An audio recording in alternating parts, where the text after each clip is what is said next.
নমস্কার। আজকে আমার ঠাকুরদার বছর কি ছিল, আর প্রত্যেক বছর কি সময় আমরা একটু অনুষ্ঠান করি। আর এখানে আমি স্নান করে চলে এসেছি, আর মা এখানে ভোগ সাজিয়ে দিয়েছে, আর আমি একটু সাহায্য করে দিয়েছি মাকে।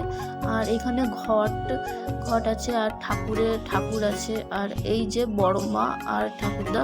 আর আমি তখন খুবই ছোট, যখন আমার ঠাকুরদা আমাদের সকলকে ছেড়ে চলে যায়, আমি তখন বুঝতামও না, আর আমার তেমন মনেও নেই ঠাকুরদার কথা।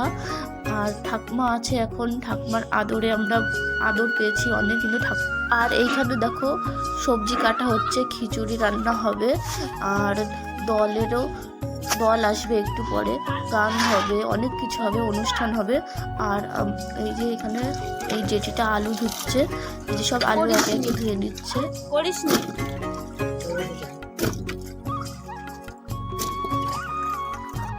আর এখানে রান্নাও বসিয়ে দিয়েছে একটা জেঠিটা রান্না করতে পারে খুব সুন্দর, তাই জেঠিটা রান্না করছে। আর আমি একটু সাহায্য করছিলাম, জেঠি বলছে একটু নাড়িয়ে দিতে, তাই নাড়িয়ে দিচ্ছিলাম এটা। আর এই যে আমি এখন পায়েস খাচ্ছি। টাটা ফ্রেন্ডস, অন্য কোনো ভিডিও দেখা হচ্ছে, আর অবশ্যই একটা লাইক